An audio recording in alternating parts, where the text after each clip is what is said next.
All right.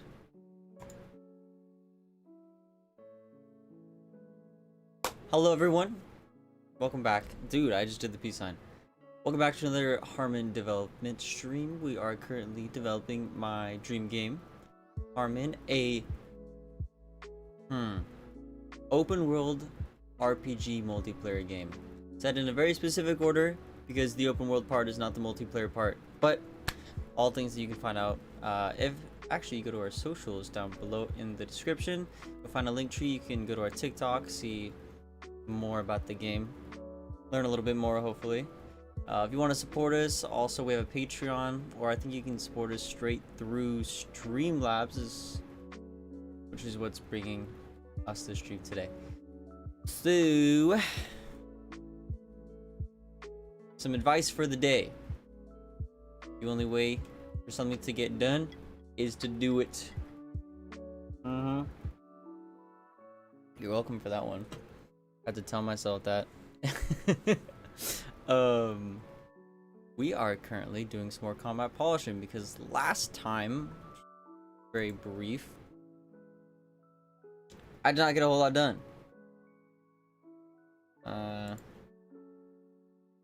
All good though, all good. That's what today is for. And bada bing, bada boom. All right. And I think one of the first things we are going to do actually is kind of just look at how other people did it.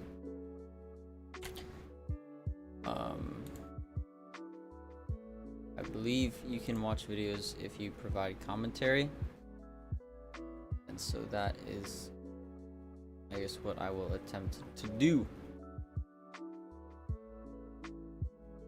Let's see.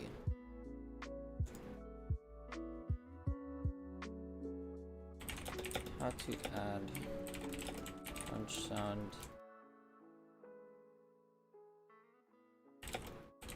in UE5.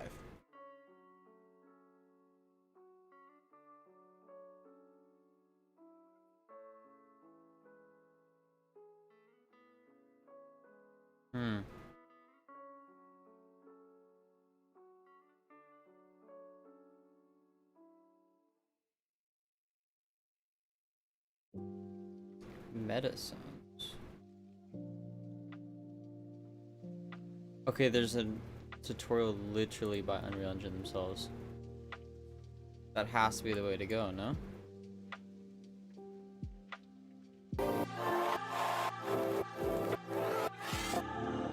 Hello everyone. Let's pause this for a second.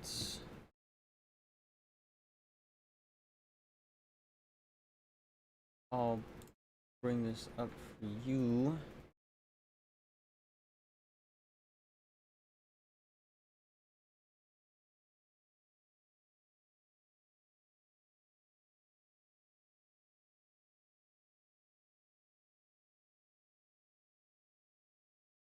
All right.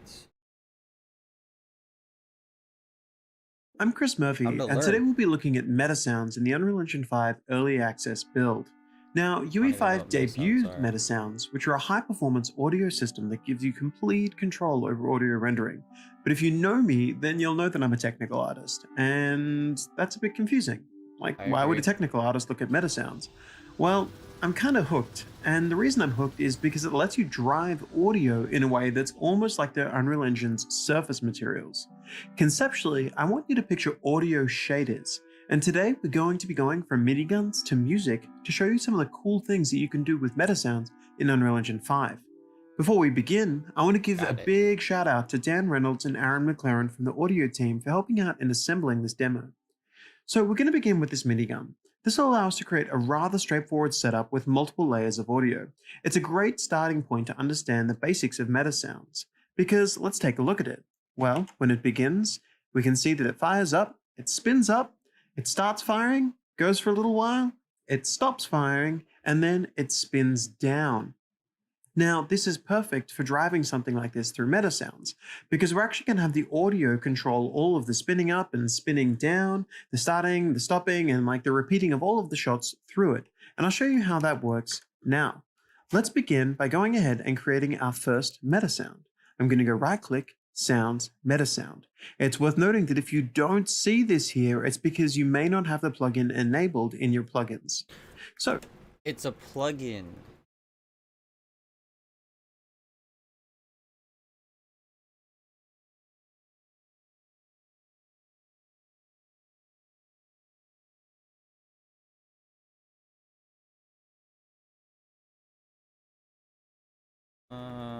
I think it's worth looking at, though. I'm going to create a new one, and I'm going to call this minigun audio. Shader audio. Okay, audio shader. And we're going to double click on this and work with our first meta sound. Now for this first effect, what we need to do is we need to go ahead and set this up such that it will drive the audio that's there. Now there's a few steps to that. We have the spinning, we have the firing. So let's begin with the spinning. Now, if you're familiar with sound cues already, this all already may be familiar to you. If you're not, then, well, welcome to the graph editor. Thank you. I'm going to go to here and I'm going to drag off of this on play and I'm going to say to it, I want to have a wave player. This means I want it to play audio when we start the effect on play. And the audio that I want to play is going to be the wind sound. So I think for this, it's a punch and we want like a build up. So I wonder if we can do build up into punch. So we can see that we have this barrel wind start.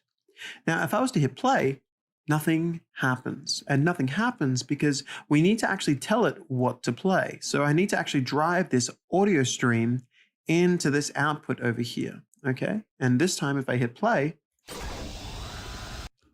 we can hear that that started to play, but it immediately stopped. And the reason it immediately stopped is that it needs more audio in there to keep functioning. We actually need to go ahead and get another wave player, but this one is going to be the loop. Now, to drive this into this, we actually say, hey, when you finish, I want you to play the looping audio. And I want that looping audio to keep looping indefinitely. Now, you may be thinking, well, I guess you just plug that in. But you'll notice that we have a bit of a problem, and that is that I need to have a mixer in place to actually put these things together. Oh, shoot. So if I connect these up, it'll now combine these two sounds together.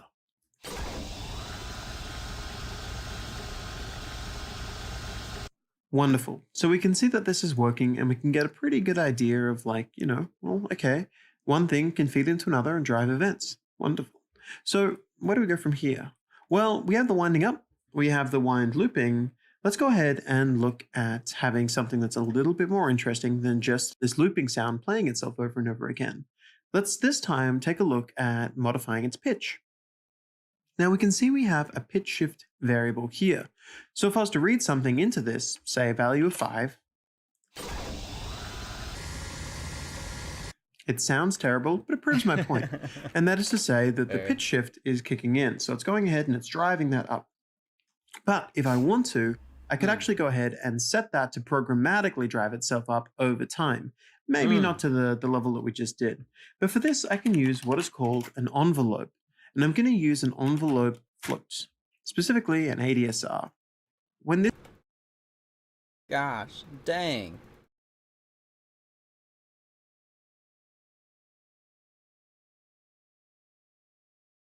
I'm so glad I know a little bit about music, or else this would be like, bruh.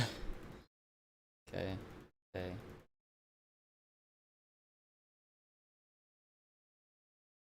I wonder if you could do this to like take one sound and make it sound like more sounds. Just so you don't have to make a whole new punch sound. You can just kind of like switch the pitch. This effect finishes. So when the first part finishes, it triggers this, which is going to say over this amount of time, to go ahead and raise this value to whatever is in the sustain level. So if I was to plug this in, this would go from 0 to 1.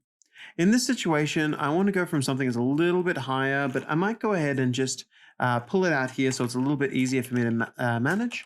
So I'm going to get this value that's 0 to 1, and I'm going to multiply it by 2.5 so that it's from 0 to 2.5. And we're going to plug that into the pitch shift this time. Let's take a listen.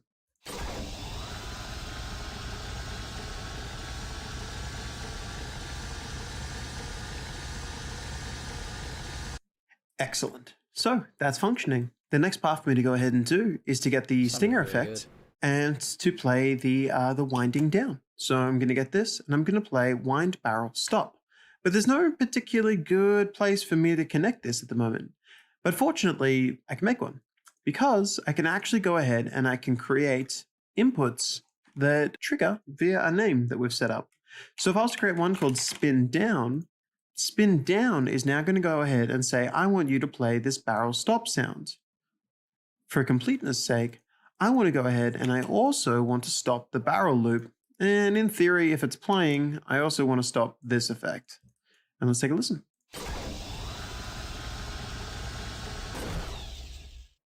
Wonderful.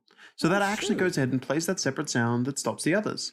Now, as one little thing that I'd like to do to get this really working the whole way through is instead of this just being on play, in the event that we haven't fully destroyed the sound and they start spinning it up again, we probably want the ability for this to actually spin up again as well. So I'm going to get my spin down trigger and I'm going to go ahead and create another one, this time called spin up. Okay, so we have spin up and we have spin down. I'm going to go ahead and I'm going to set this to play, but I want this to trigger in any situation, whether it is told to play or whether it is told to, oops, sorry, this needs to be set as a trigger. I was wondering why that didn't appear. Spin up. Okay, so I can hit play.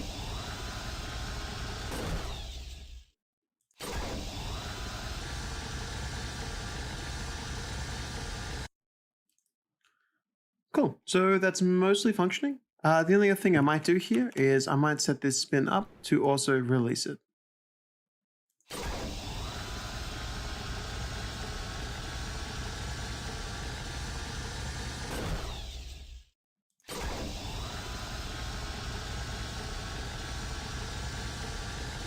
So it goes back down and pitch game. Got it.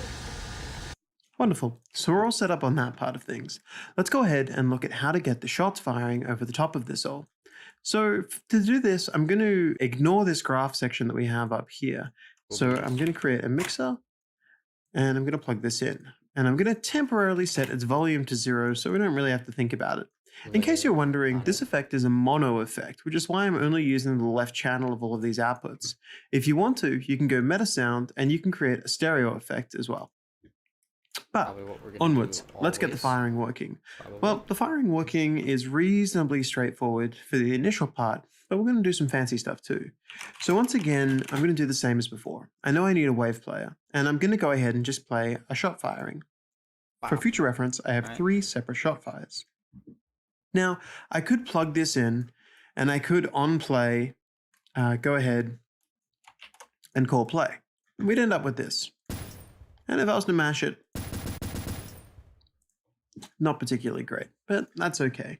So how do we make this better? How do we make this more interesting? Well, to begin with, we want this minigun firing again and again and again and again. So I'm going to go ahead and I'm going to trigger a repeat, which allows me to specify a time period for it to play. That's kind of cool. One thing I'd actually like to do is something along the lines of having a BPM. So actually setting it up with a value.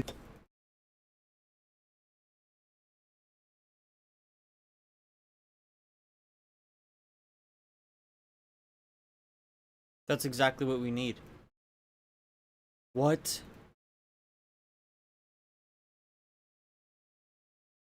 That was called shots per minute. So I'm going to go ahead and add that. And I will call it shots per minute. And we're going to hit play.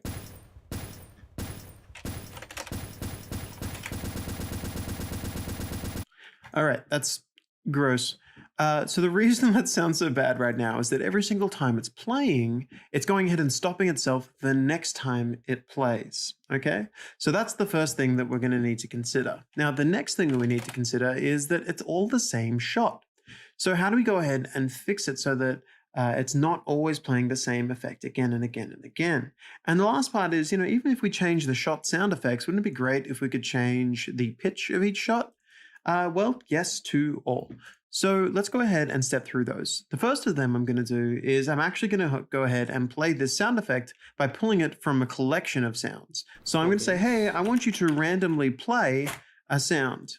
Specifically, I want you to randomly play a sound from an array, which I'm going to make as an input, and I'm going to call this shot array, which is going to be set to fire 1, fire 2, and fire 3. So if I was to play.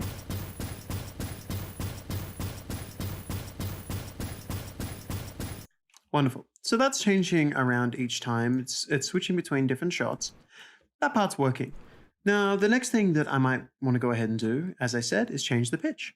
And once again, I can say, hey, every single time you play, why don't we go get a random number between negative 0.5 and 2? That sounds good. And the same as before, why don't we then pitch shift that into place?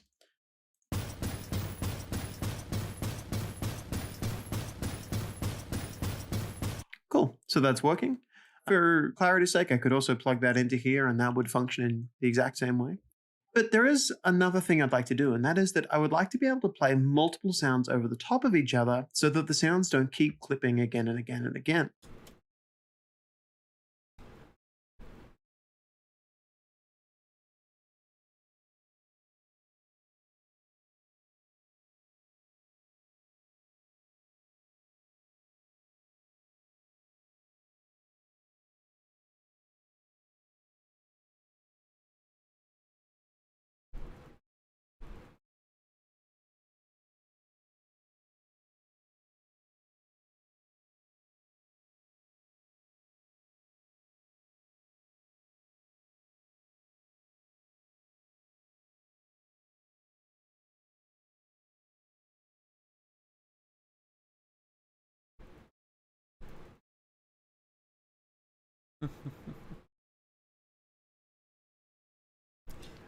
You know what I never did?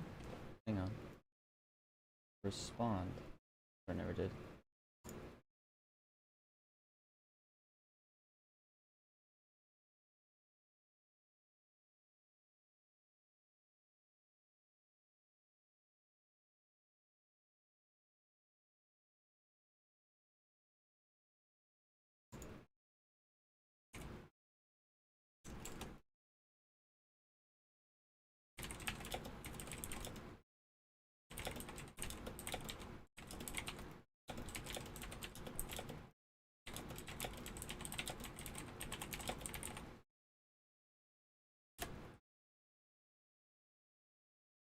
All right.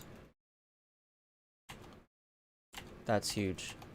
I will come back and I will revisit that. I'll be right back.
All right.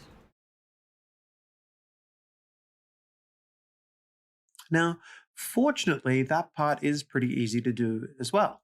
However, I need to go ahead and I need to change this just a little bit. And that is that after we say, hey, I want you to play this next sound, what I need to do next is I need to count the sounds. And I'm going to say to these, I want you, this is an important step, is I want you to disconnect this for the time being. I want you to count the number of shots that we're up to, and I want you to compare them. So if the current value is a value of 1, because we're on the first shot, play this. If, however, it's not, then I'm going to get these, and I'm going to duplicate that entire setup that we have. And if it's not, I'm going to compare it, and I'm going to say to it, well, why don't you see if it's number 2? If it's number 2, play that instead. And finally, if it's neither 1 nor 2, play 3. And once again, we need a mixer to combine these 3 separate waves together. And I need to plug it in. Oh, so cool. So that's all working. Actually, I'll keep the spin off for the time being. So let's take a listen to what that sounds like.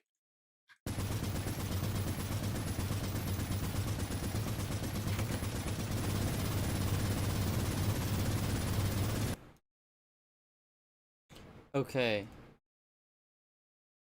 BPM. Trigger. Counter.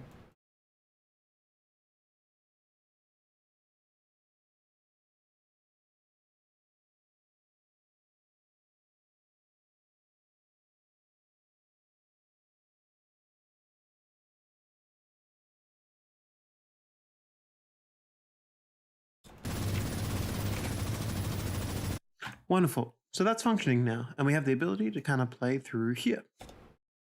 What's the difference?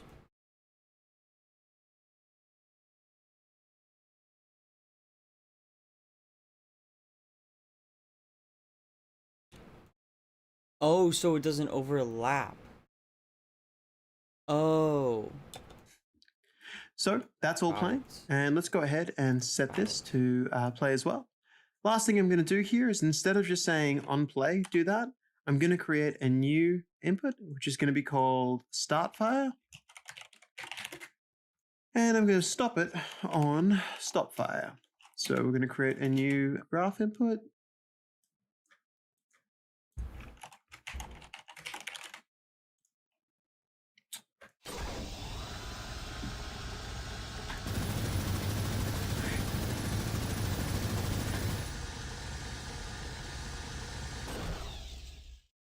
Wonderful. So that's all it really takes to kind of get this going. If I save it, I can then go back to here and I can apply this to my minigun. Just kind of open up the blueprint and I'm going to set this up such that it's all plugged in. So to do that, I'm going to set minigun audio, which I created earlier, to be the one that I just created called minigun audio. Now, if you want to play any of these triggers, all you need to do is get the parameter interface from the audio and then call the name of the thing you want to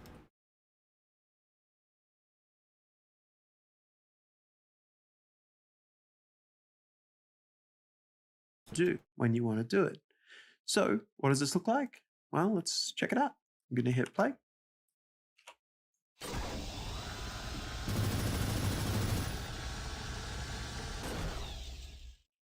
Great.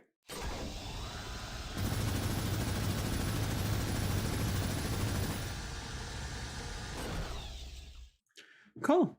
So we have the audio for the minigun done. Next up, let's go ahead and start looking at how we can go ahead and get some music playing out in this environment as an extension on Metasounds. Now, working with music in Metasounds is something that I find really exciting because this is some really cool stuff. So we can already see how the first section works, right? We can see that we can play sounds and whatnot. But let's go ahead and let's set up some music for out here in this environment. I'm going to go ahead and I'm going to create a new meta sound, same as before, and this is going to be called sci-fi music. Now, sci-fi music is going to be very similar in some ways to before, but also very different. Because this time I'm not going to use a wave player. In fact, this time I'm going to generate sounds myself. We're going to make some procedural music. So oh shoot! That's literally the wave? check this out. If I was to create a square generator, you're going to hear something like this. My apologies, it's not going to sound great. All right, very loud square wave. Not particularly wonderful to listen to, but it's the first step in making something cool because it takes a frequency and then plays that audio. And if I wanted to, I can go ahead and I can actually look up different notes in different scales. I can then find the frequency of them and play that accordingly. So if I wanted to, check this out, I could go ahead and look up a scale. Let's get a major scale right now for the time being.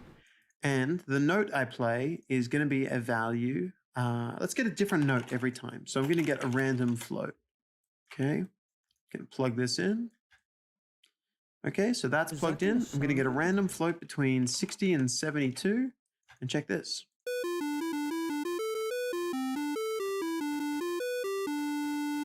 All right, yes, that's not exactly Mozart, but it's another step closer to making something that I think is pretty cool because we can now see that that's going to play different notes from a different scale. You know, I could even go ahead and get a minor scale and start to get this. All right, yep, I know, still not wonderful, but bear with me for a second. Let's make this more interesting. First thing we've got to do is we need it to sound less horrible whenever a note plays. It's playing that square wave. But if we want to, we can use that same thing as we used before. The envelope, which kind of brought the sound up over time, can actually be used to bring it up and down again. So if I wanted to get an envelope that automatically goes down again, I could do that here. I'm just going to multiply them together. And all we're going to do is I'm going to say, hey, whenever you play a note, I want you to take this long to go in.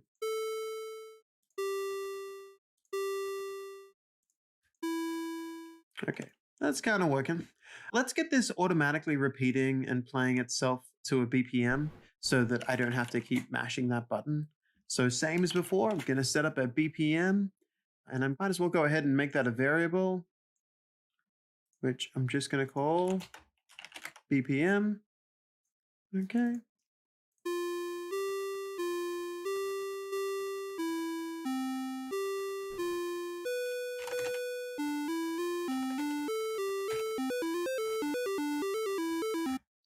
All right, it's not great, but that's okay. Because what I'm going to do from here is I'm going to start to treat this as something that we can make a little bit more interesting. Because I can go ahead and I can look up this amount of time and I can make this last for only that period of time. Okay, so for instance, if I wanted to, I could get this and I could say to this, I want to send this time out as a variable that I'm going to call bar time. This is going to be how long a bar takes. And because of that, I'm going to set this division of whole note to be 1 so that it takes a little bit longer between. Now over here, I can at any point receive a time, which in this case is bar time. And I can plug this in to make it last for this amount of time. But I don't quite want that. I actually want to get this and make it go for a 0.33 as the attack. So it takes 1/3 of the bar, it comes in, and for 0.66, it's going to fade out. Let's check that out. Okay, still not great, but we're on the right track here. What I'm actually going to do here as well is instead of just plugging this into here, I'm going to turn this into my own little with code beatbox. And that is, I'm going to send the trigger as well. And I'm going to call this bar trigger. And over here, we're going to receive bar trigger. Okay, so we're on, if I hit play, that's kind of just sending itself through. All right, cool. So the reason I did this is I'm also going to go ahead and I'm just going to duplicate it. But this time, instead of having this as the bar, I will actually make one that is beat trigger spelled correctly. And I'm going to make one called beat time. Okay. Because if I wanted to, I could get these. Okay. I could get this exact same logic that we've got right now. And I could start to layer multiple effects on top of each other. It would help if I plug them all in. Okay. And I'm going to multiply that. Oh, sorry, not multiply it. I'm going to mix that together. And now we're going to have one that controls sound that's playing over the course of the bar and one that is each individual beat. So for here, I just need to set this as beat time and beat trigger. Okay. Now, another cool thing that I can do just before I completely finish this off is I can grab this and I can also send this as the current note.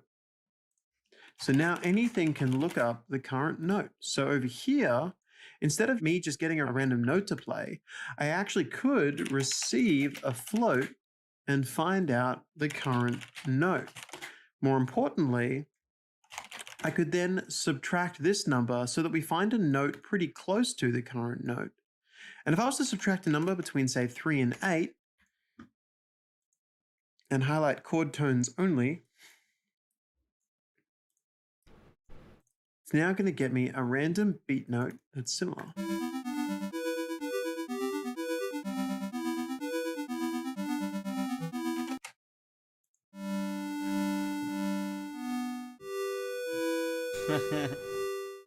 Some old school. I love it. So that's kind of cool. So we've started to kind of like get this feeding into this. A little bit weird still, but that's okay because we're starting at something cool. And, you know, I'd love it if this was actually set to say something really short. So it really came in quick, like 0.05, and it faded out. So it almost actually cut itself off.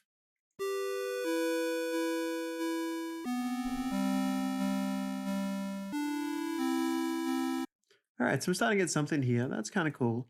I want this to sound a bit more sci-fi though. So I'm also going to go ahead and I'm going to make a ladder filter. And props to Dan Reynolds for showing me this one.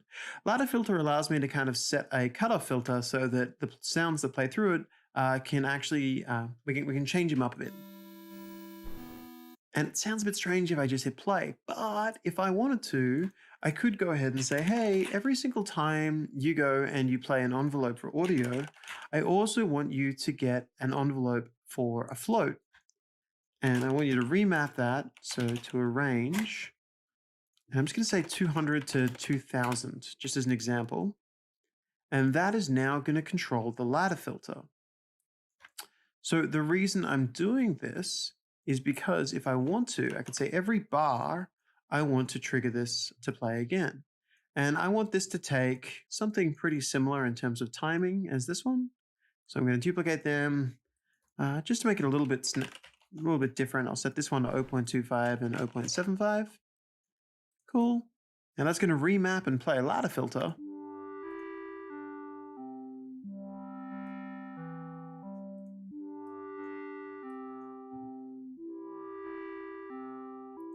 All right, so that's kind of cool. We're starting to get somewhere. What I'm actually going to do now, though, as a final little piece is, and this is a little bit cheeky, is I'm going to get this and I'm going to send this value out as ladder filter. Okay, so I'm storing this, but I'm not feeding it to anything inside of this one. Okay, and the reason I'm doing this is I want you to show you something in the world with what we're creating. If I was to get this sci-fi music and just drag this into the world and I was to hit play. So if I was to set this up, we've got the music playing, but if I ever touch these little sections, notice they flare up. So a fun little thing we can do is those pickups that we saw in the world just now, these things, we can actually have separate sounds play off of them. And you can see that I've already set up the logic to play a sound at their location. Okay, now the reason I've gone ahead and done this is because What if instead of triggering just the bars and the beats, we also triggered a quaver? You may know this as an eighth. Okay, so quaver. Okay, same logic as before, except this is going to be 8. All right, so why have I done this? Well, let's go ahead, and this time I'm going to create a new meta sound, which is going to be called pickup sound. Okay, and pickup sound is actually going to be this section, Control C, except in here, this is now actually just going to receive it because sends and receives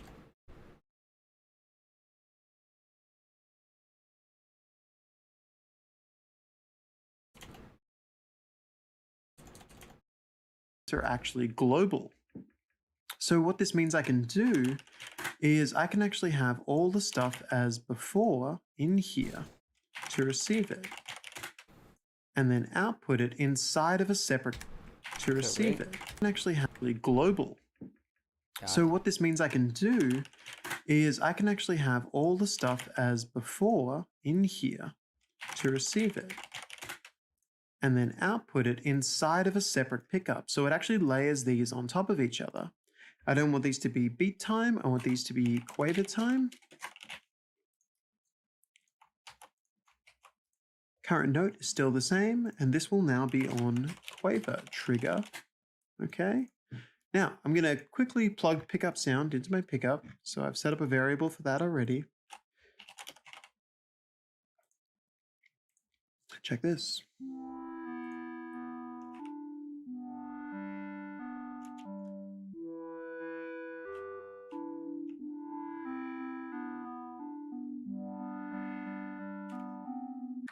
So that actually added those extra notes there. But the problem is it keeps playing it, well, to infinity.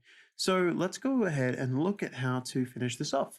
And this part's pretty straightforward.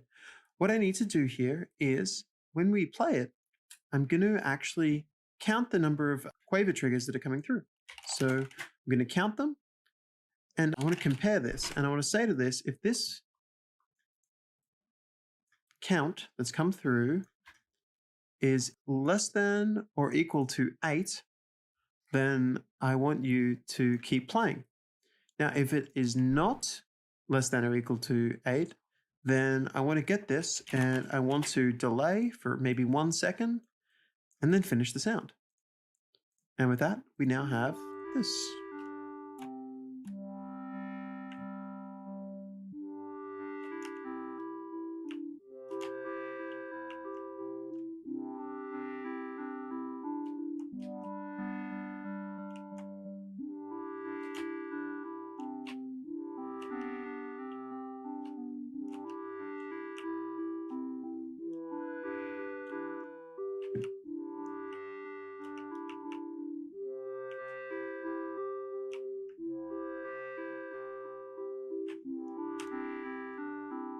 And that's it. We now have procedural music that's being fed information from stuff within the world. And it was honestly pretty easy to make. So I'm really excited to see where this goes. I'm really excited to see what folks do with this because honestly, I can't wait to see how folks go ahead and create bigger and more impressive things than what I've just cooked up. So that's all from me. I hope this has been useful, and I can't wait to see what everyone puts together with meta sounds in Unreal Engine 5. Thank you very much. That's so freaking cool. Okay. Play. In the event that we haven't fully destroyed the sound and they start spinning it up again, we probably want the ability for this to actually spin up again as well. So I'm going to get my spin down trigger, and I'm going to go ahead and create another one, this time called spin up. Okay, so we have spin up and we have spin down. I'm going to go ahead and I'm going to set this to play, but I want this to trigger in any situation, whether it is told to play or whether it is told to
Alright.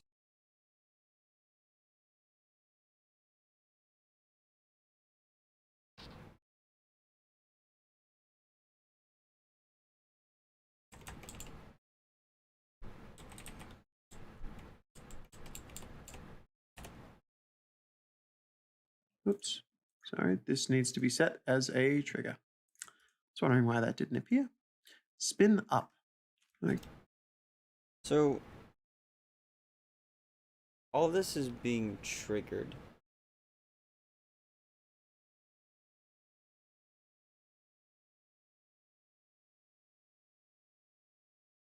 But it is just happening one after the other.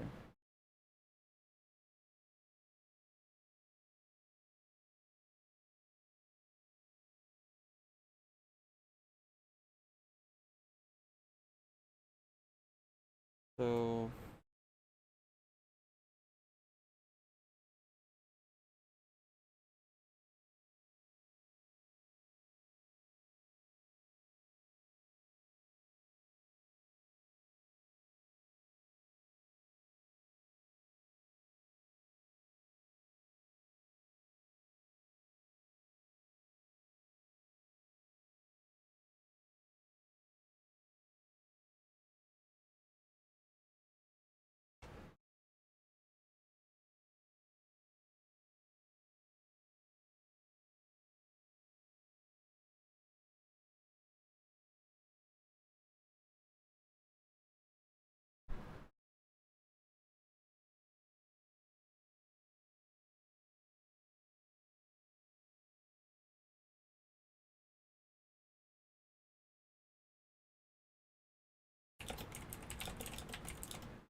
okay.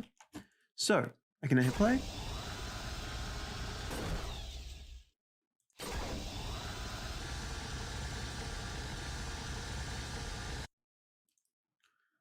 Cool. So that's mostly functioning. The only other thing I might do here is I might set this spin up to also release it.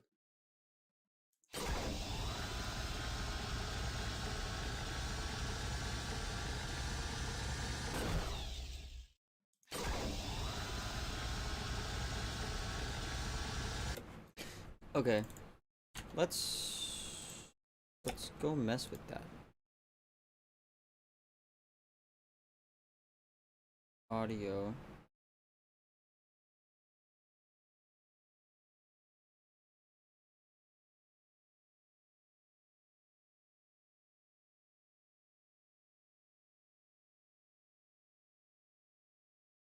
Project settings.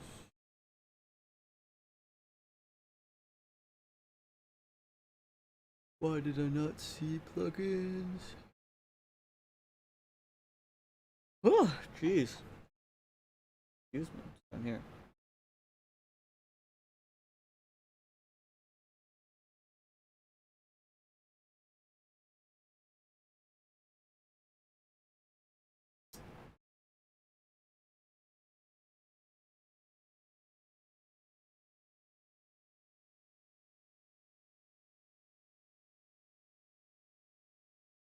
Oh my gosh. I hate that I don't know just like where it is. Like I know it's somewhere. It's really dumb. Meta sound.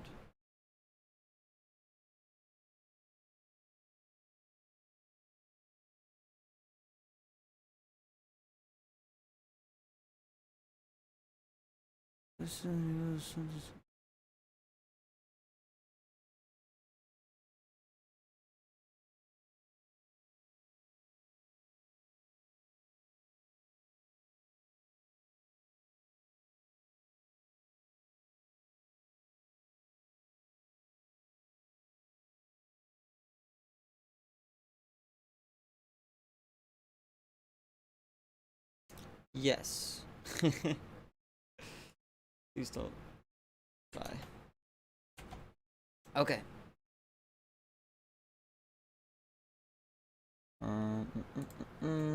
I realized you could not see anything that I just did. That is okay.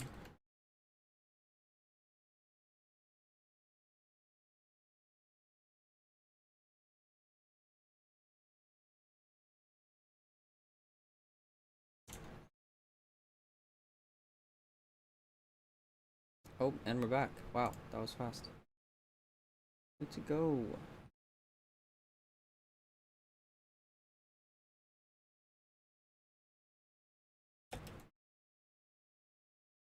Audio, combat, and a sound.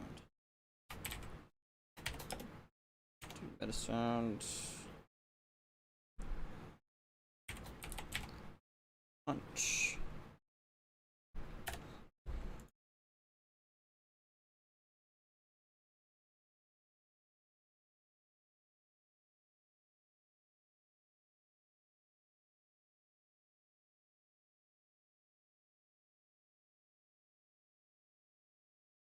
Okay.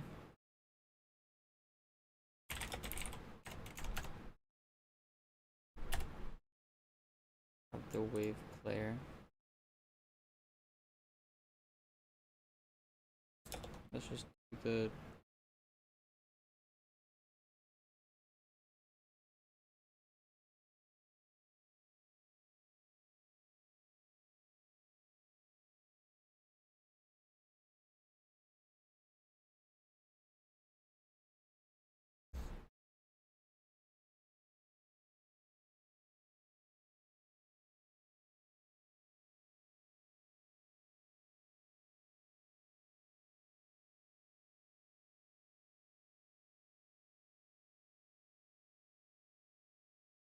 play.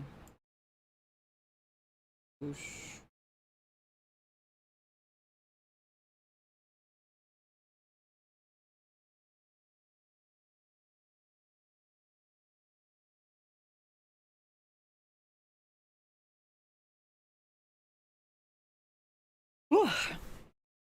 Excuse me.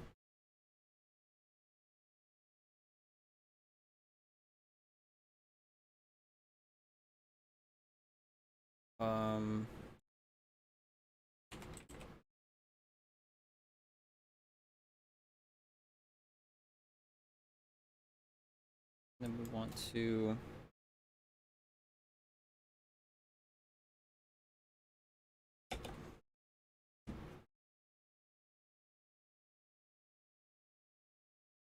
punch. Action.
Thump as well.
organization is a butt cheek.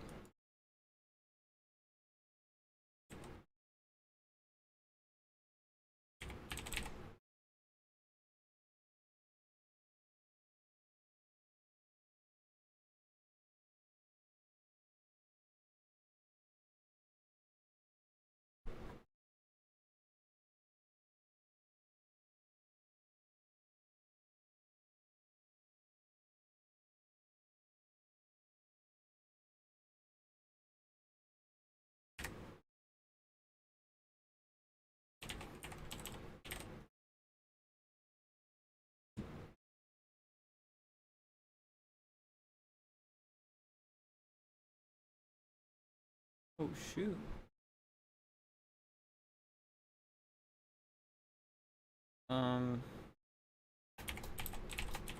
Punch hit.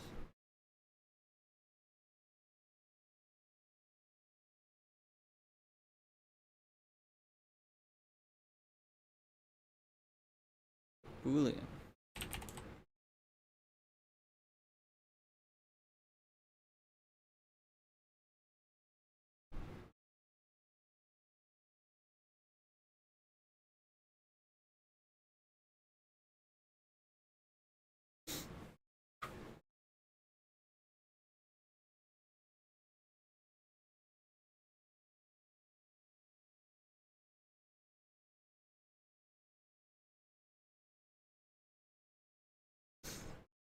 I think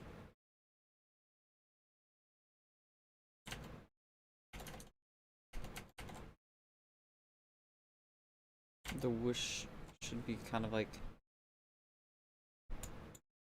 a miss, and that the build-up should actually be something different.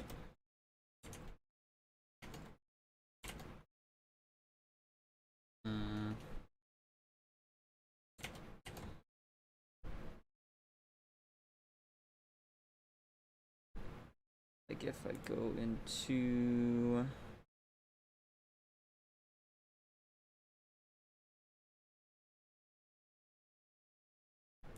go guys, okay, if I go into FL,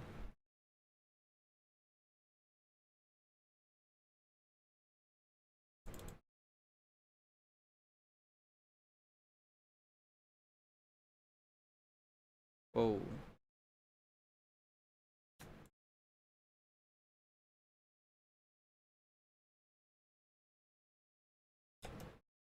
Loud. Oh my gosh.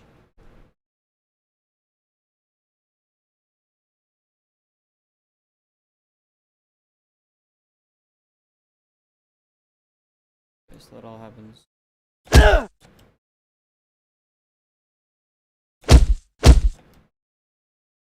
If we just put both of these into like one, added some reverb.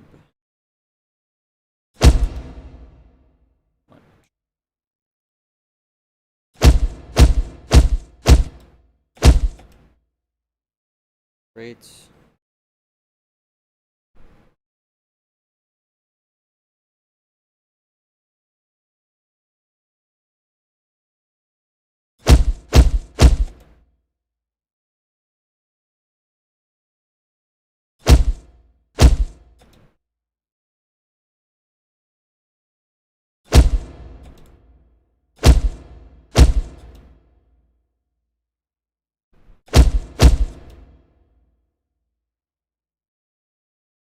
I want it to be short though.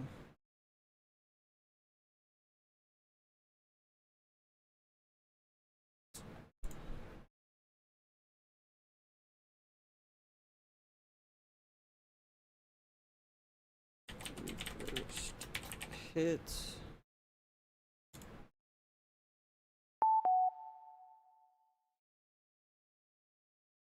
Okay.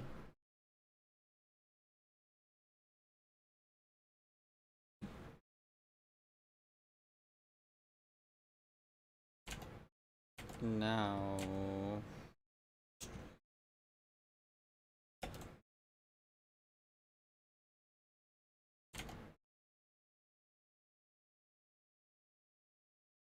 drag this reversed hit. Reversed hit here. And case punch missed.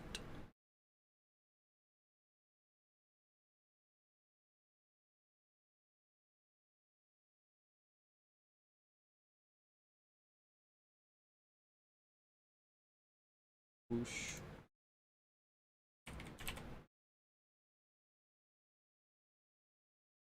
Oh, I'm messing it up.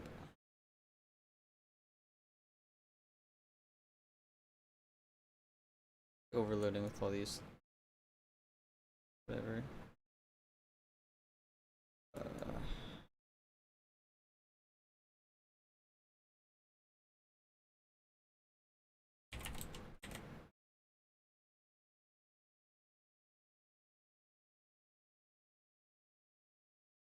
Do one of these.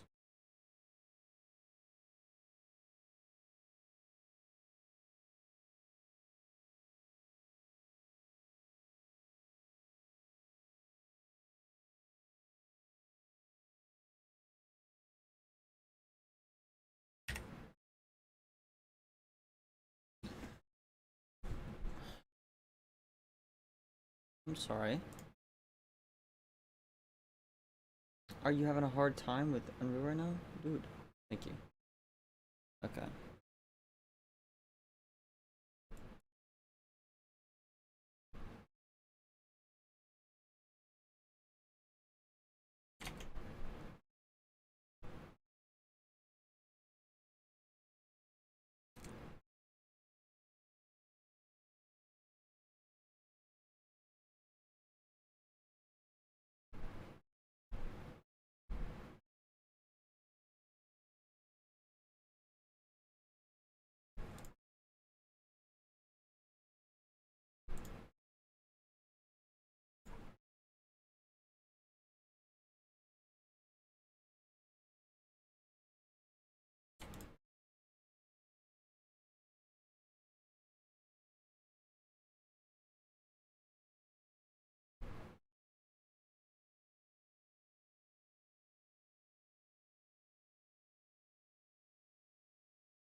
Output hit.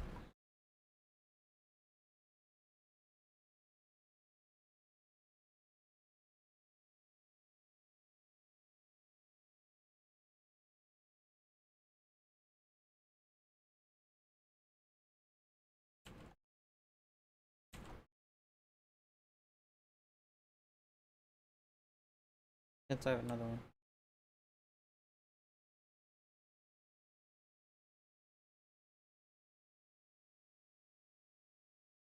That can only be triggered from one spot.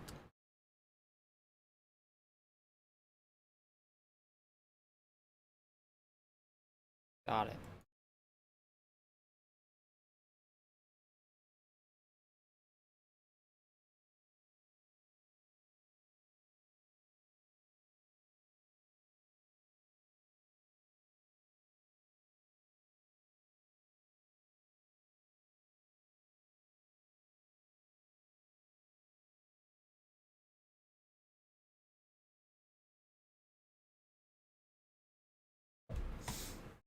So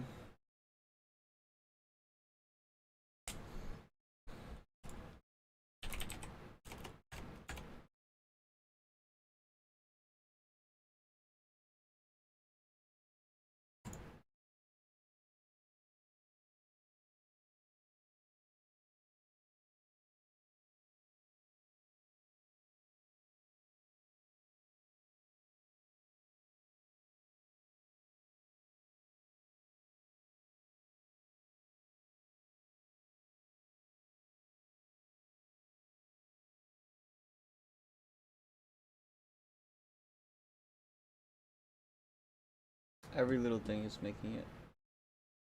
That's okay.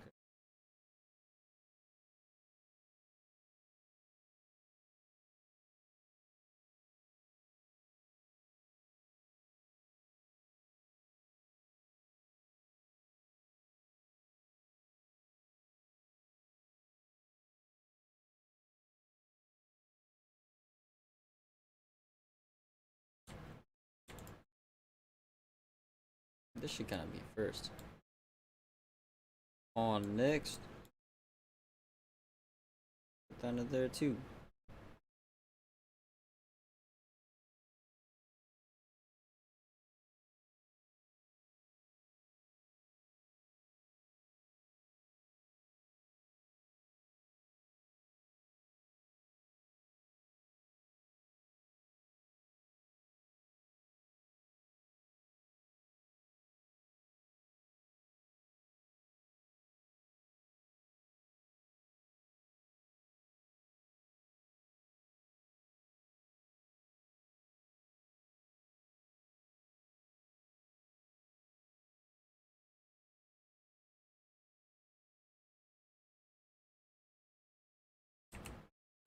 I don't actually need that.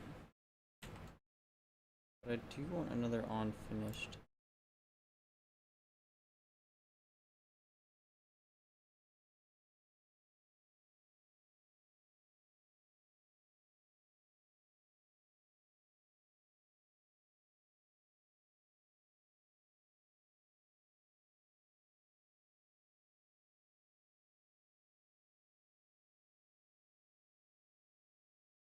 It's a very linear thing.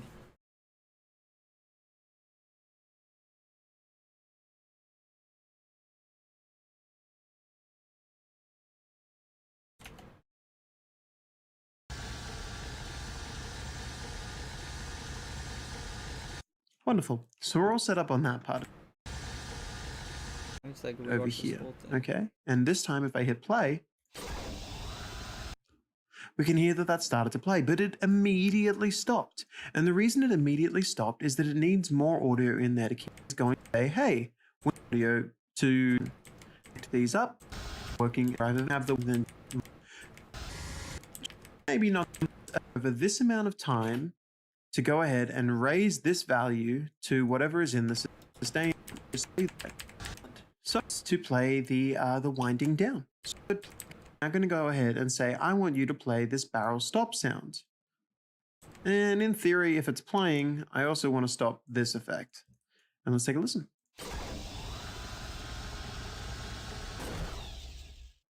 Wonderful. So that actually goes ahead and plays that separate sound the whole way through this sound. So I'm going to get my spin down trigger, and I'm going to go ahead and create another one. Spin up, and we have spin down. Or this needs to be set as a trigger. Just wondering why that didn't appear.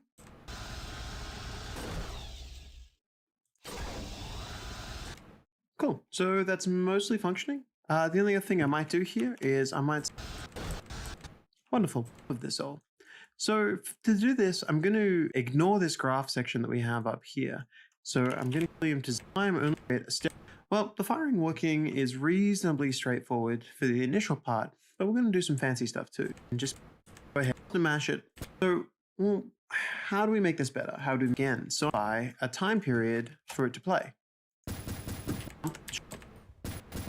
All right, that's gross. So the reason that sounds so bad right now is that we change well. So I'm going to say, hey, I want you to randomly play a sound. Specifically, I want you to randomly play a sound from an array, which I'm going to make as an input, and I'm going to call this shot array. I play shot set. And I want you to compare them. So if the current value is a value of 1, because we're on the first shot, play this. If, however, it's not, then I'm going to get these. Okay.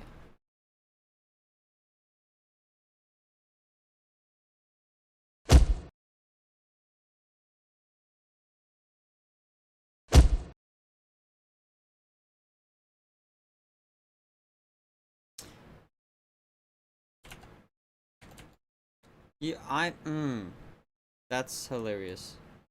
I never actually reversed it. I went into FL and I like did that and I didn't reverse the sound. I just kind of placed it.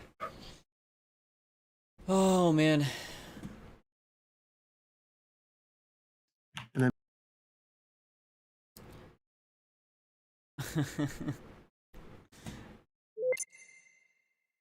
Oh, oops.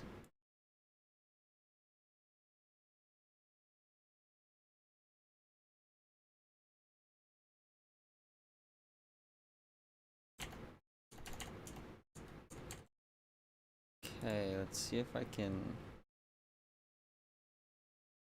go and do that again, but correctly.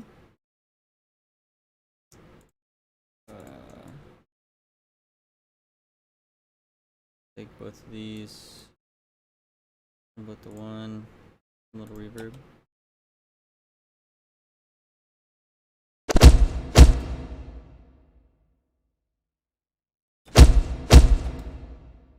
Cool. Just gonna keep it like that. Medicine.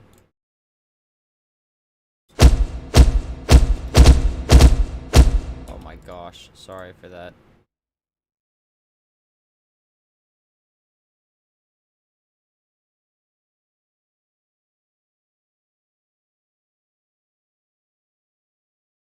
Okay. Got it.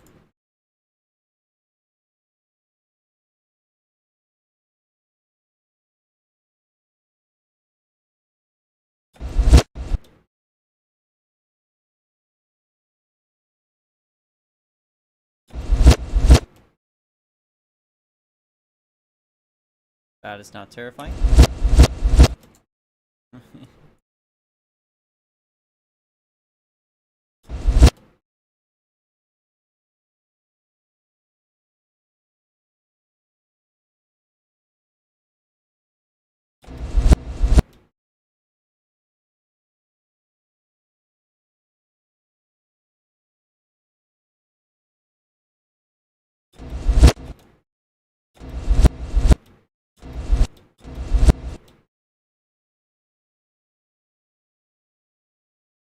That we're gonna export as WAV file.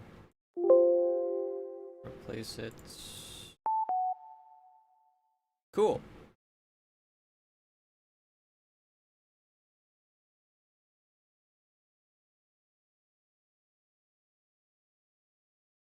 That is a lot better.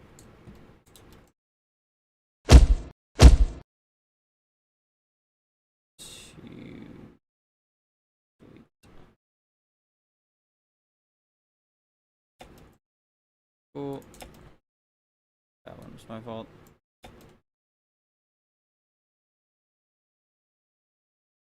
Here. Actually need to drag the new one in.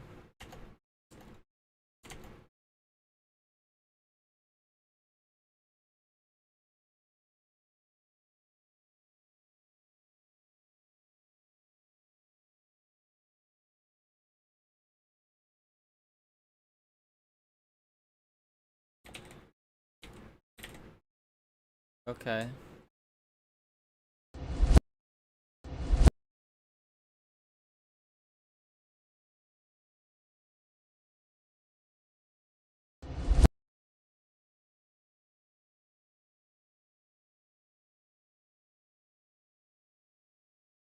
And then I need to choose.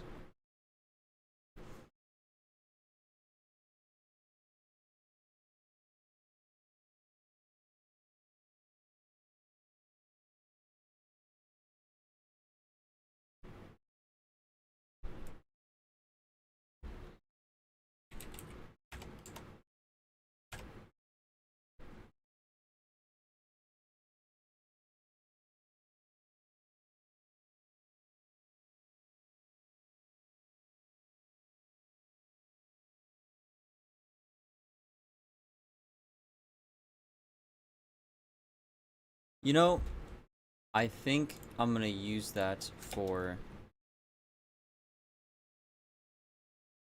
the heartbeat. I will use that for the heartbeat.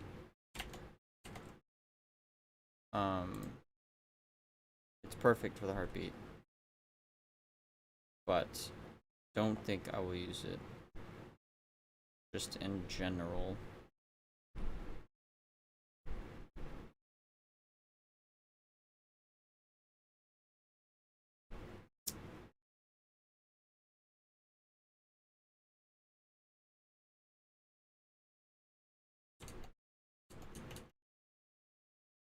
That is interesting.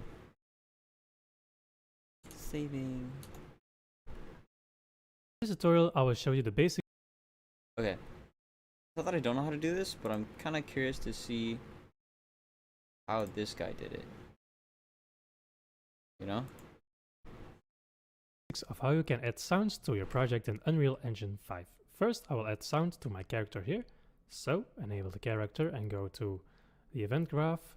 And let's make it sound when he jumps. So, when the jump button is pressed, he jumps. And let's add play sound 2D. And then look for a sound. I already dragged this jump sound into my project that I made myself. So, I can just look for it or just type it in. Hit compile. And when I play the game and I jump, I hear the sound. Once more. Let's remove this from here. You can also enable it with other actions or when you hit the key. For example, right click. And let's say I want it. Can also play like hit the G key. So let's name this. I play the game.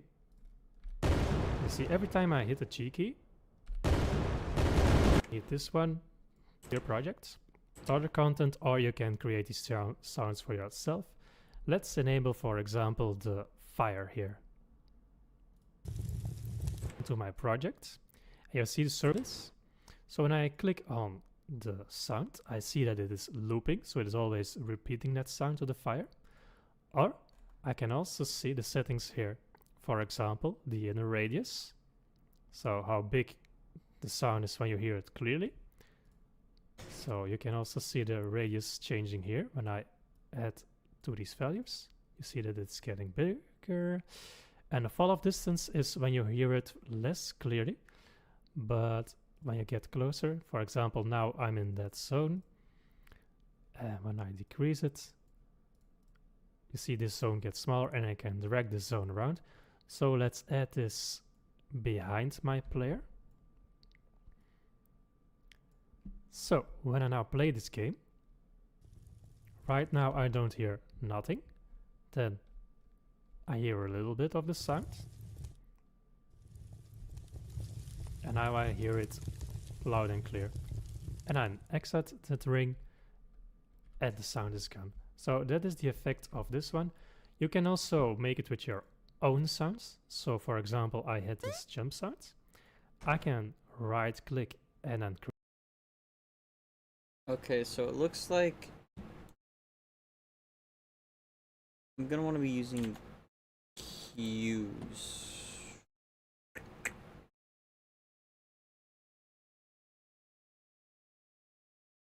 Cue.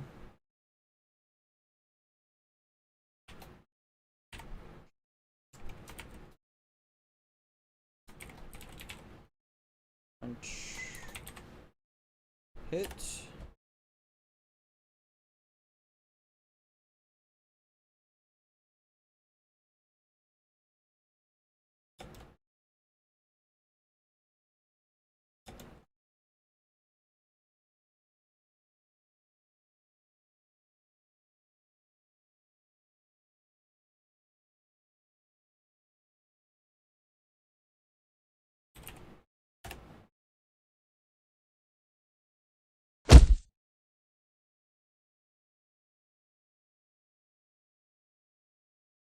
How do I play that?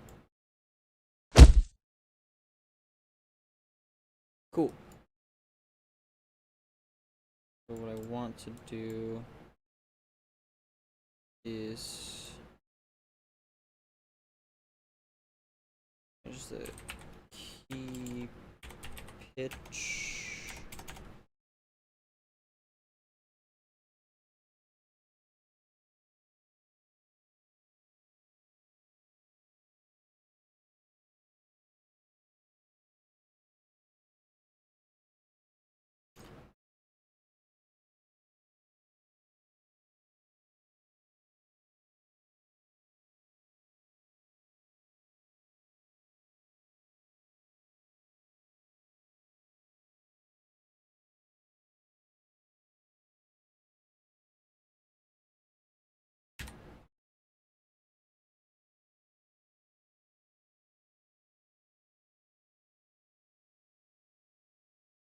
I wish I knew more about these.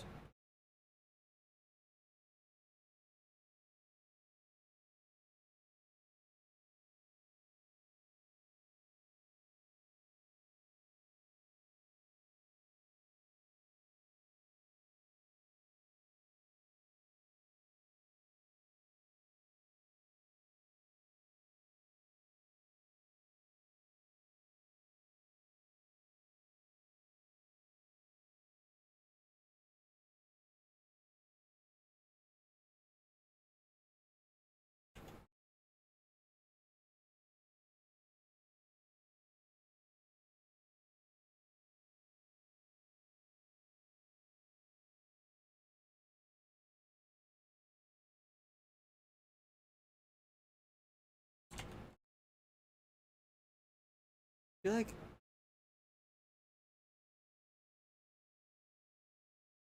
oh, pitch. Oh, I see, I see.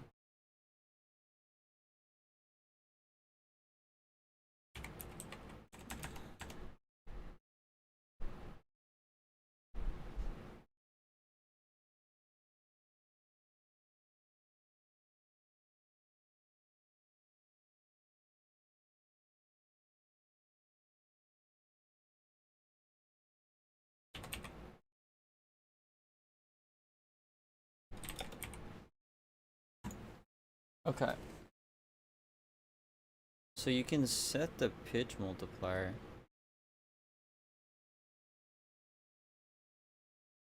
Set the volume multiplier.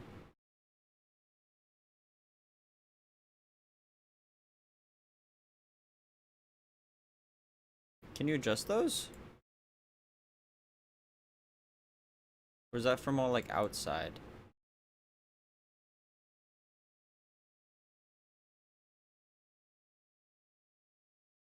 No, I think it adjusts those here.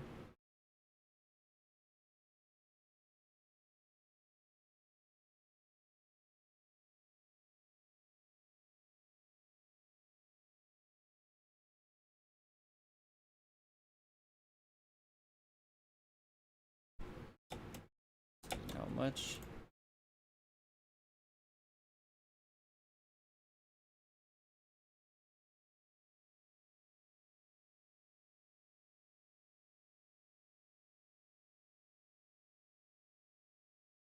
It's all done here. Got it.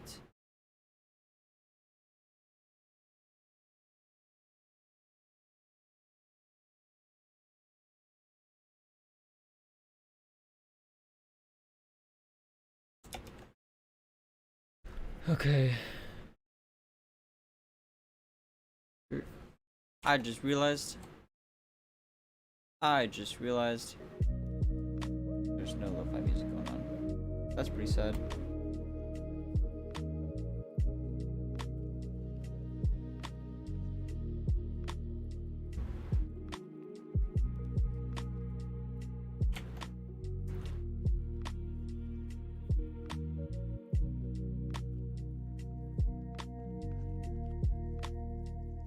Do the test.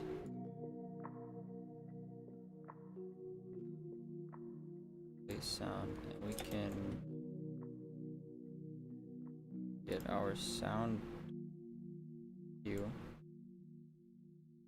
Oh gosh.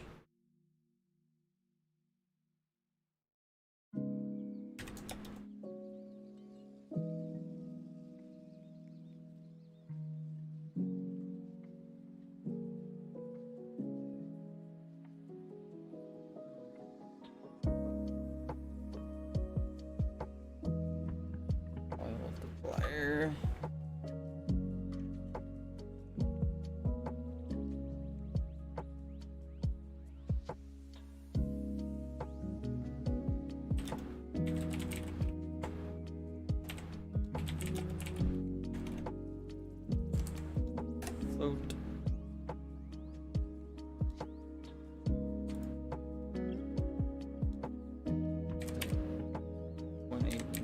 Why does it keep cutting out?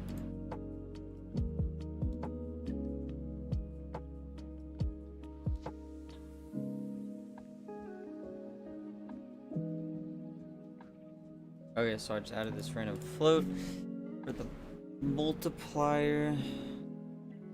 Continuation. I don't even know what that is. What any of these are. Get cut out again.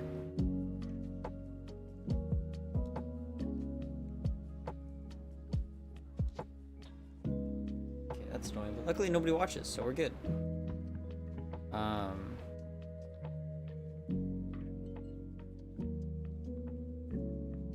guess what I should do, go to the test characters. Can we not do that?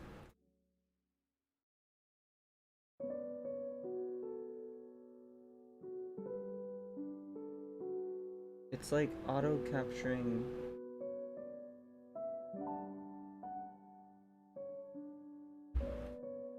It's just auto screen shed, but I don't want to. I'm too afraid. Holy smokes.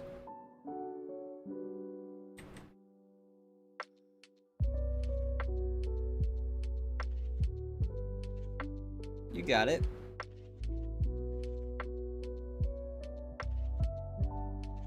No, we're just gonna look like this. Just gonna.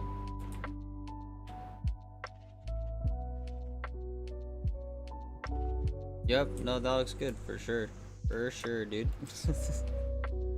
Gosh dang.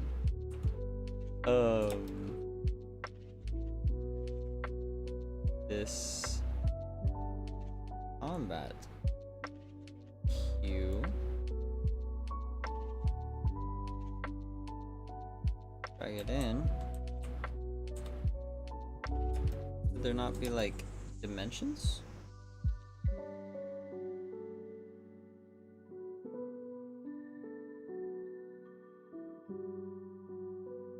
Would there not be like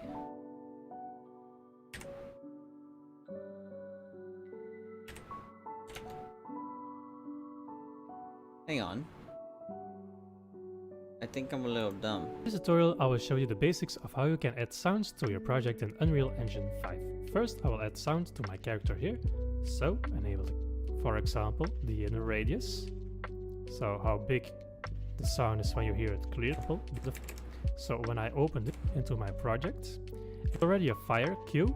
So, I can drag this cue into my project. And you'll see the circles surrounding it. So, when I open this one up, I can look further into this. So when I click on the sound, I see that it is looping, so it is always repeating that sound to the fire. Or I can also see the settings here. For example, the inner radius. That's the attenuation. Okay. Solid. Good to know.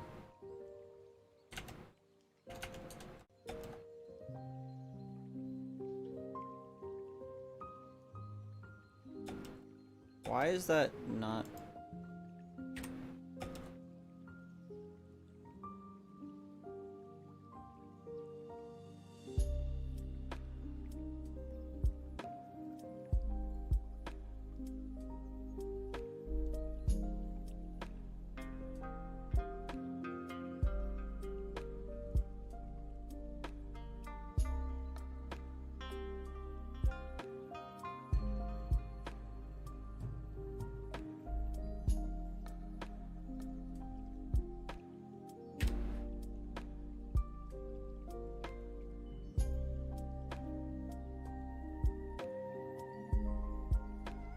You need to override it. Got it.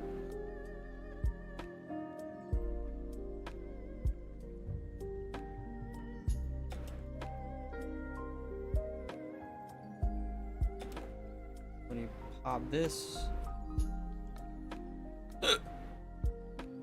Now there's lines, even though there's small lines.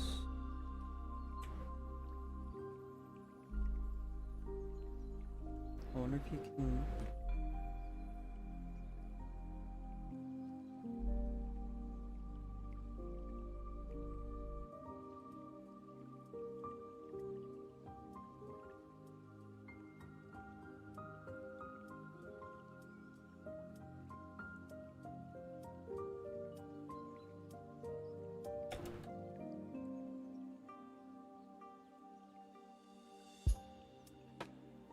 Fall off 200, any radius 50. That's more like it.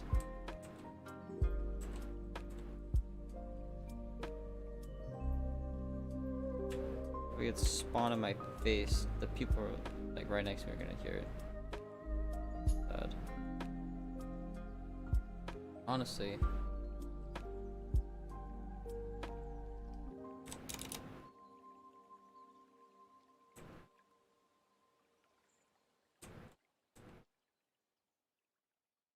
You punch something.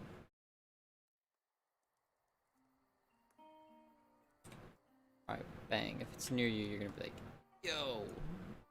That was nasty. Okay.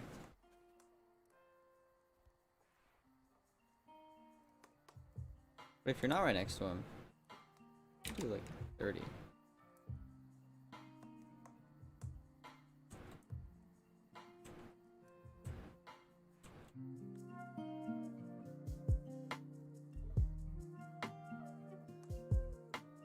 Hey, can you bring back the game, please? Thank you. Okay.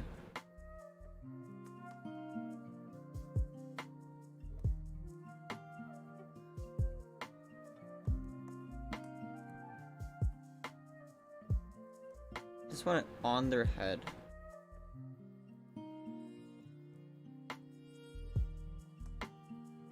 Like right where the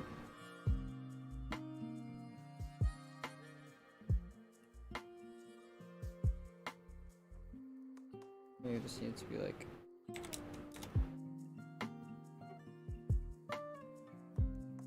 that's too much. Did you?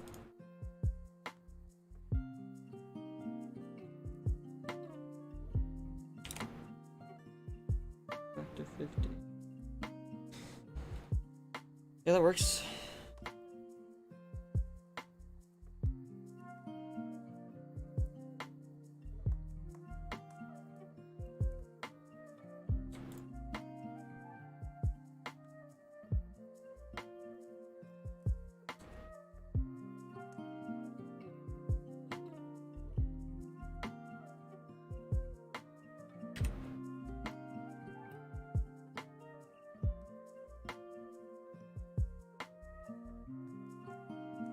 I don't even see that on my screen. Don't even know where that came from. My bad, guys. That was a lot to take in.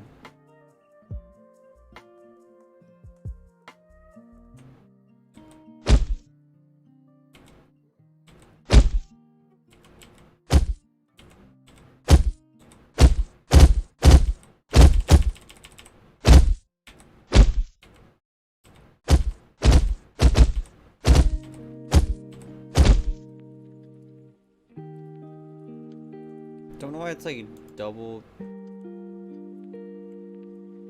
Dude. Okay.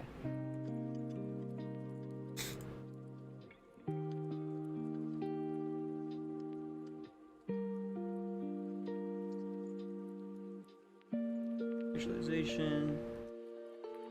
Here's spread. I want it to be like.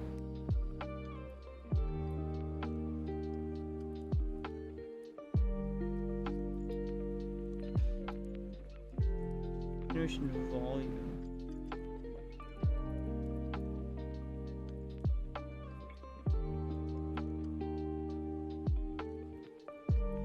I want it to be like cool.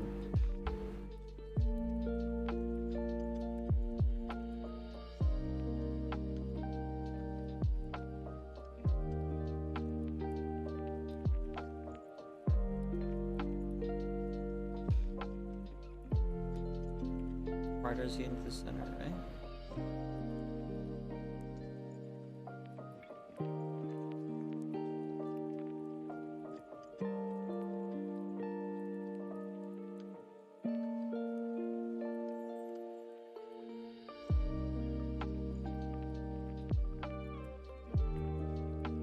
Should be louder for him.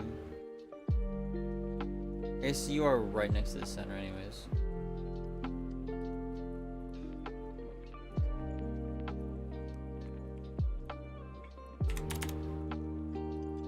You know?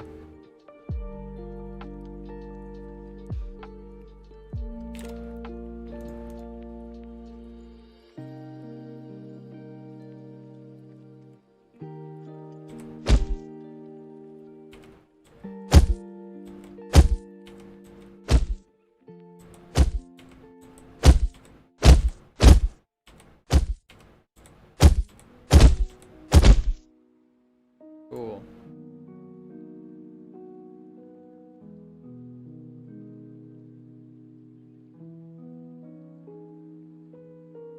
Something.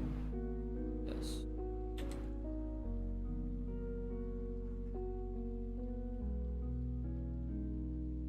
Not.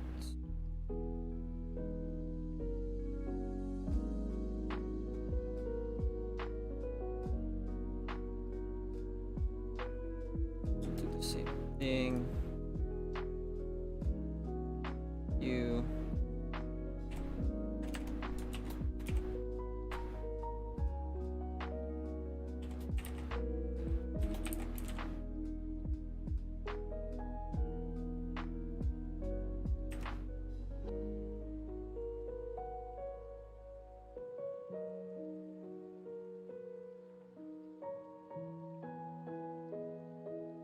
Build.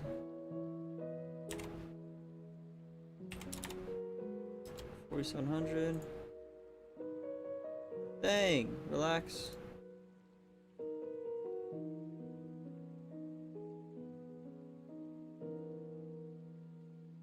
This would be the whoosh.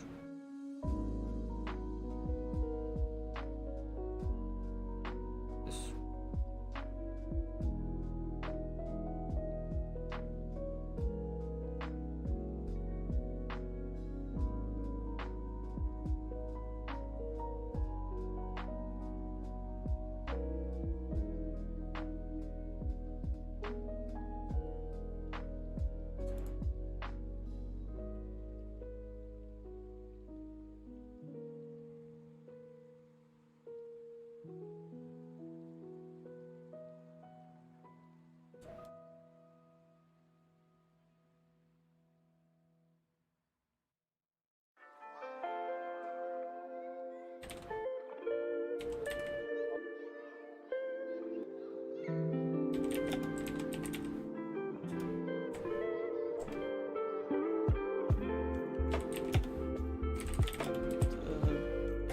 Clear character.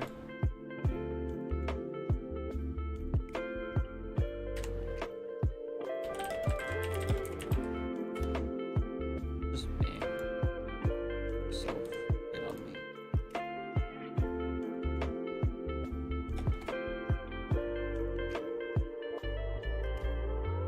A whoosh Q.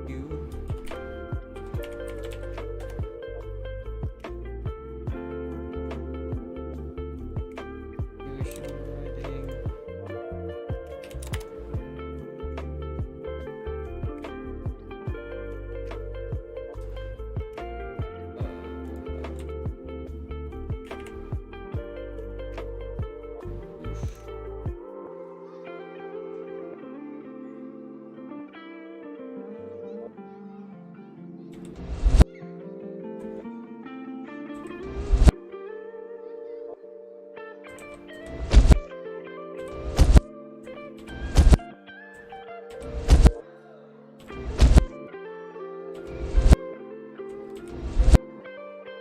If you miss, why doesn't it play the whoosh?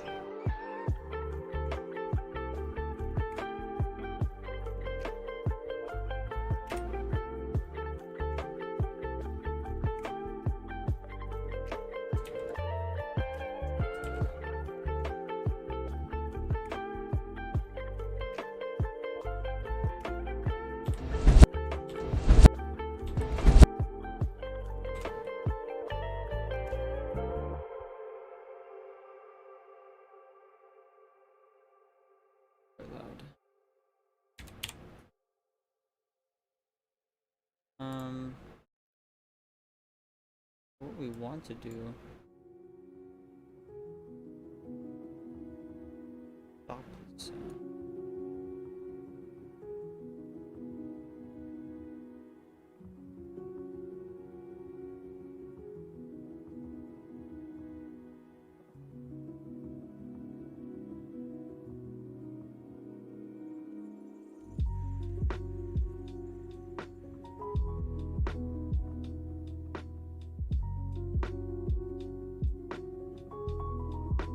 A little bit long.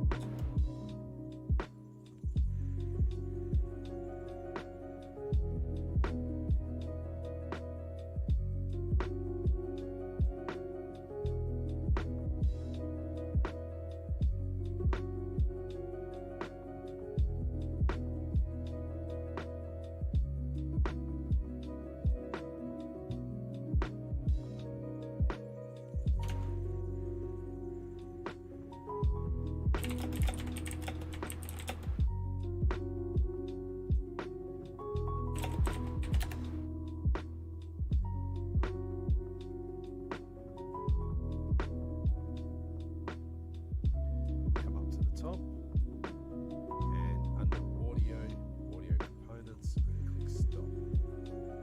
Here, I'm going to bring our variable across, get 2D sound, and there we have it. When we leave, the audio will stop.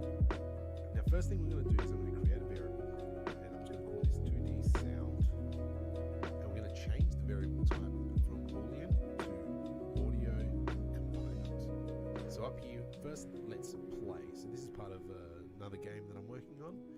What we're going to do is we want to spawn the sound. So spawn sound 2D, because I just want to spawn it.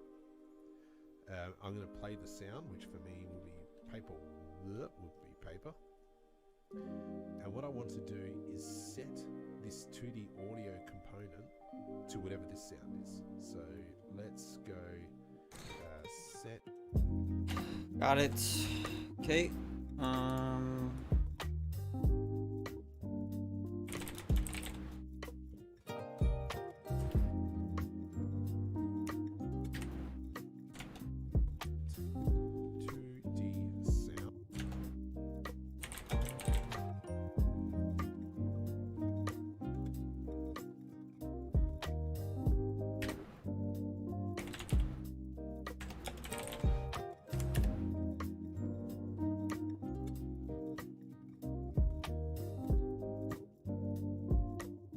Okay, so I guess I gotta do a little bit differently.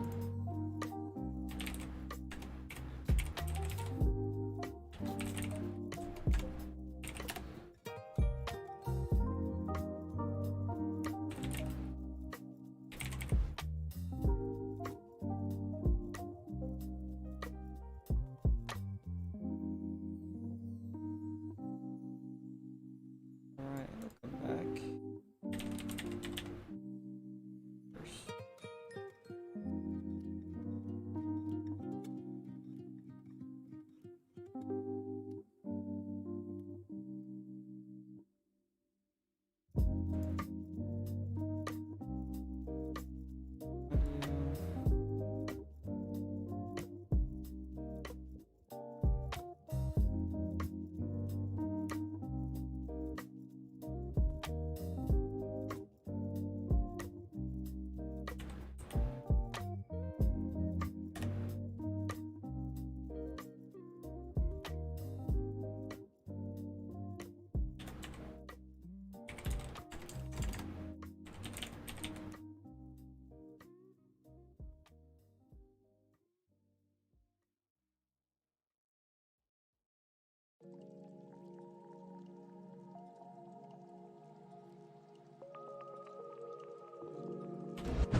seems to be a problem.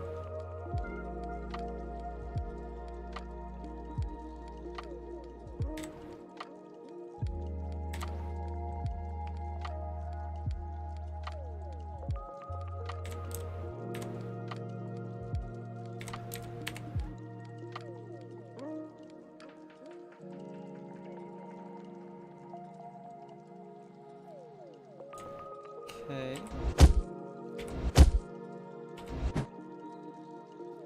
I missed.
That is annoying as fudge.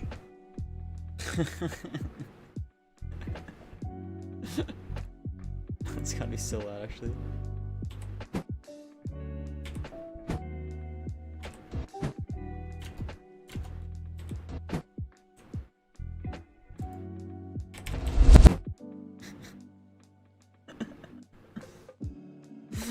I'm coming for you.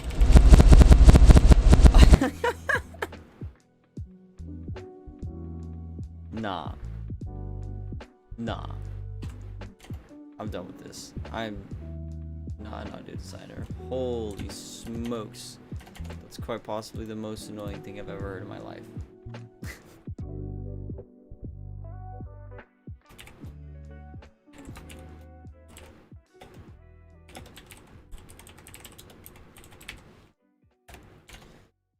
Okay. That is, however, the idea.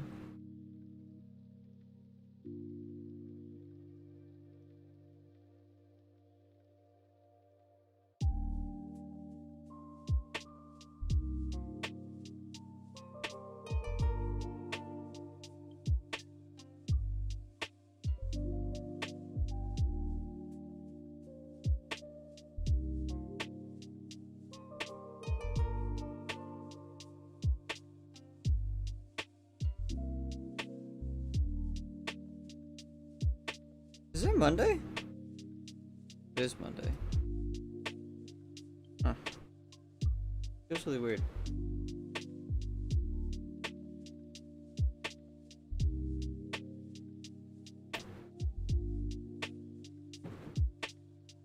Okay, so I'm guessing this looks like crap because the animation looks like crap and the sound is crap.